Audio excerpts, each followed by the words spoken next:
हमारे साथ बात करने के लिए भारतीय जनता पार्टी के नेता और आईटी सेल के प्रभारी अमित मालवीय जी। अमित जी, जैक डॉर्सी जो ट्विटर के पूर्व सीईओ थे, उन्होंने भारत सरकार पर बड़े आरोप लगाए। उनका कहना है कि किसान आंदोलन के दौरान भारत सरकार ने उन पर दबाव बनाया है कि बहुत सारे ट्विटर हैंडल्स को सस्पेंड करने के लिए, और जब हम ऐसा नहीं कर रहे थे तो हमको धमकी दी गई कि आपके यहाँ रेड डाली जाएगी, आपको अरेस्ट किया जाएगा। जैक डॉर्सी ने इसी प्रकार के इल्ज़ाम हर उस देश पे लगाए जहां पर वो ऑपरेशन चला रहे थे। अमेरिका भी उनमें से एक था।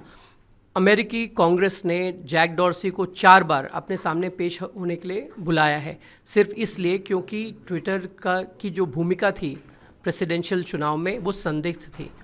स्वाभाविक रूप से जब डॉर्सी ट्विटर के सीईओ थे तब ट्विटर कई देशों की संप्रभुता से ऊपर उठ के काम करने का काम कर रहा था, वहाँ के कानूनों को मानने से मना कर रहा था। ऐसे समय पे जब हिंदुस्तान में किसी प्रकार की लॉ एंड ऑर्डर की स्थिति थी, कोई भी सरकार हो, चाहे हमारी या किसी और की, किसी भी सोशल मीडिया प्लेटफॉर्म को उन अकाउंट्स को बंद करने की हिदायत दे सकती है जो आगजनी फैला रहे हैं, जो उन्माद फैला रहे हैं। ऐसे में ट्विटर या कोई अन्य सोशल मीडिया प्लेटफॉर्म को वहाँ के बनाए हुए कानून का पालन करना ही होगा। जहाँ तक ट्विटर को बंद करने की बात है, रेड्स की बात है या उनके एम्प्लॉयज़ को अरेस्ट करने की बात है, ऐसा कुछ भी नहीं हुआ। ये सब तथ्यहीन बयान है। डॉर्सी झूठ बोल रहे हैं और उनका ये झूठ अमेरिका में भी लोगों ने पकड़ा, यूके में भी पकड़ा, और स्वाभाविक रूप से उनके बयान की टाइमिंग पे सवाल खड़े होते हैं। जब राहुल गांधी अमेरिका जाते हैं और ऐसे कई ग्रुप से मिलते हैं जो हिंदुस्तान के खिलाफ लामबंद हैं और समय समय पर हिंदुस्तान को कमज़ोर करने का काम करते हैं, राहुल गांधी ऐसे लोगों से मिलते हैं जिनसे मीटिंग की डिटेल्स अभी तक पब्लिक डोमेन में नहीं है, तो ये सवाल खड़े करता है कि क्या जैक डॉर्सी का ये कमेंट कांग्रेस के टूल किट का हिस्सा है? क्या आने वाले 2024 के चुनाव में इसी तरीके से विदेशी ताकतों का इस्तेमाल कांग्रेस पार्टी करने वाली है? क्या इन विदेशी ताकतों के दम पर राहुल गांधी और कांग्रेस पार्टी देश की लोकतांत्रिक तरीके से चुनी हुई सरकार को हटाने का प्रयास कर रही है?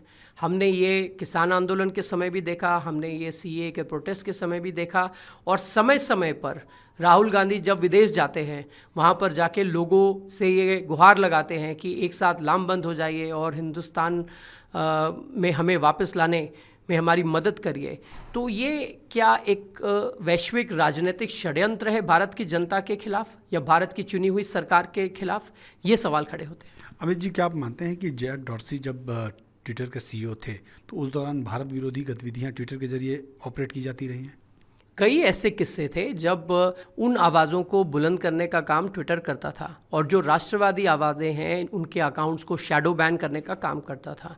ये बातें बार बार ट्विटर पे आई हैं और अभी एक डिसइंफॉर्मेशन लैब की एक रिपोर्ट आई है जिसमें ऐसे 40,000 अकाउंट थे जो राष्ट्रवादी लोगों के अकाउंट थे जिसको शैडो बैन करने का काम ट्विटर ने किया। तो ये सारी चीज़ें हमारे सामने हैं। एलॉन मस्क ट्विटर के जब सीईओ बने, उन्होंने ट्विटर को खरीदा, उसके बाद ट्विटर फाइल्स करके ऐसी बहुत सारी जानकारियां सामने आई हैं जिससे ये स्पष्ट होता है कि ट्विटर अमेरिका के डीप स्टेट का हिस्सा था और वो अलग अलग देशों की राजनीति में हस्तक्षेप करने का काम कर रहा था। और उस वक्त डॉर्सी सीईओ थे। तो डॉर्सी जो आज बयान दे रहे हैं या जिस प्रकार के एलिगेशंस लगा रहे हैं वो पूरी तरीके से तथ्यहीन है और उनका खुद का जो कंडक्ट है वो इस वक्त सवालों के घेरे में खड़ा हुआ है। अमित जी, आपको ऐसा लगता है कि भारत के भी कुछ लोग इसमें इन्वॉल्व रहे होंगे उनके साथ, या भारत के कुछ लोगों के टूल किट का हिस्सा रहे हैं वो?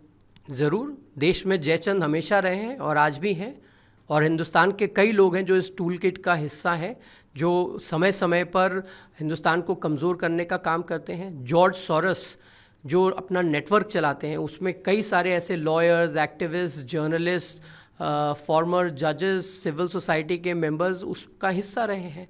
ये चीज़ें हम सब जानते हैं। हम सब जानते हैं कि कैसे देश के अंदर से लोग इन ताकतों के साथ मिले हुए हैं। चंद डॉलर्स के लिए लोग अपना ईमान, धर्म और देश की संप्रभुता को बेचने से भी पीछे नहीं हटते।